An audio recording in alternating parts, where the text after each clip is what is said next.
está aqui o primeiro grande lance do nosso amado Deus. Porque como nós podemos ver em João capítulo 3, versículo 14 e 15, diz assim: e do modo que porque Moisés levantou a serpente no deserto, assim importa que o Filho do Homem seja levantado. Irmãos, que plano divino. O nosso Deus, ele preparou uma armadilha para Satanás. Porque quando Deus veio nessa terra, ele veio em semelhança de pecado. Ele só parecia que tinha pecado, mas ele mesmo não tinha pecado algum. E aí, nós vimos isso também no Alimento Diário nessa semana, irmãos, que armadilha. Porque quando Deus, ele faz isso, é como se ele encerrasse, é como se ele prendesse o pecado.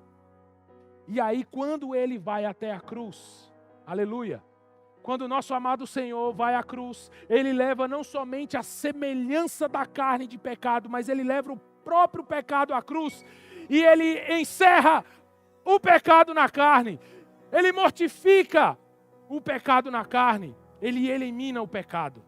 Glória a Deus. Lembra que em Gênesis capítulo 2, versículo 7, o homem foi formado do pó da terra, com um sopro de vida, o espírito do homem foi feito, e o homem se tornou alma vivente. A primeira vitória na cruz foi quando Cristo encerrou o pecado na carne. Porque era como se Deus entrasse no jogo e falasse assim: espera aí, que esse jogo não está justo. Esse jogo aqui está muito desfavorável para o homem.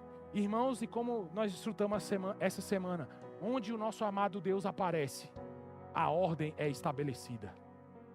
Quando Deus entra na jogada, irmãos, quando o nosso amado Senhor, ele entra na sua vida, ele entra na minha vida, as coisas começam a ser colocadas no seu devido lugar. Pecados que precisavam ser tratados são tratados. Emoções, sentimentos, pensamentos que não eram para estar sendo germinados na nossa mente, eles são colocados do lado de fora. O nosso amado Senhor começa a limpar o nosso coração e começa a colocar a casa em ordem. Então, quando Deus chega nesse jogo cósmico universal, ele fala: peraí, está muito injusto isso aqui. Primeira jogada do Senhor, ele leva o pecado para a cruz. Isso é glorioso. Porque não tinha esperança para você, era impossível você conseguir vencer isso, nem a lei que é boa, santa e justa conseguiu, mas o nosso amado Senhor conseguiu, e Ele levou o pecado para a cruz. Muito bem, mas aí o versículo 15 de João capítulo 3, diz que para que todo que nele crê tenha a vida eterna. Irmãos, com a morte do Senhor, Ele não só tratou com o pecado na cruz, com o nosso corpo do pecado. Deus também agora, Ele traz mais um jogador para dentro dessa partida. Porque no dia que você crê em Cristo Jesus, Deus, Ele sopra uma segunda vez dentro de você.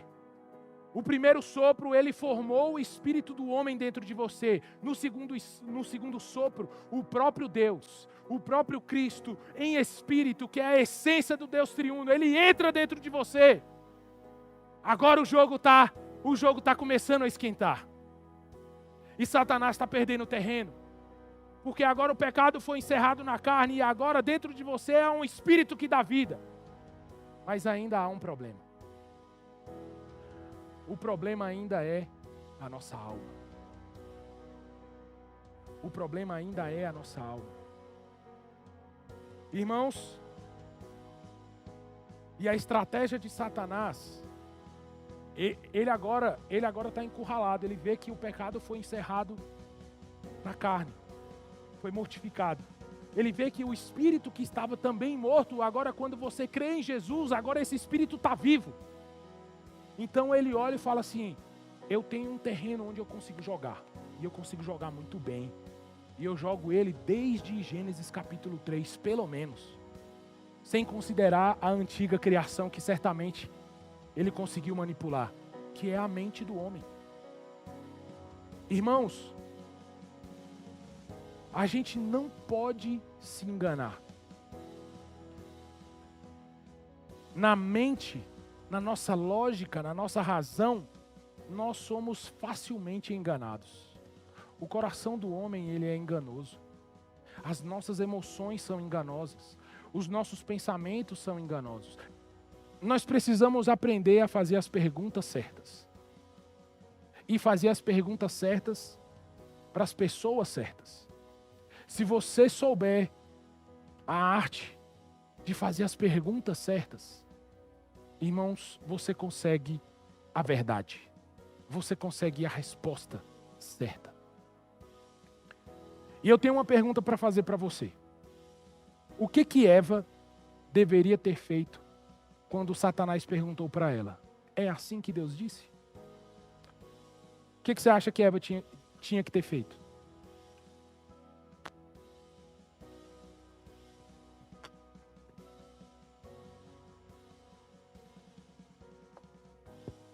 Ela poderia ter falado, não. Não é assim que Deus disse. Talvez, e eu posso estar cometendo uma heresia, talvez Eva tenha caído porque ela não estava convicta da palavra de Deus. E Jesus, em Mateus capítulo 4, ele estava extremamente claro da palavra de Deus. E ele pôde combater com a própria palavra. Mas nós estamos falando de Jesus, Filho de Deus.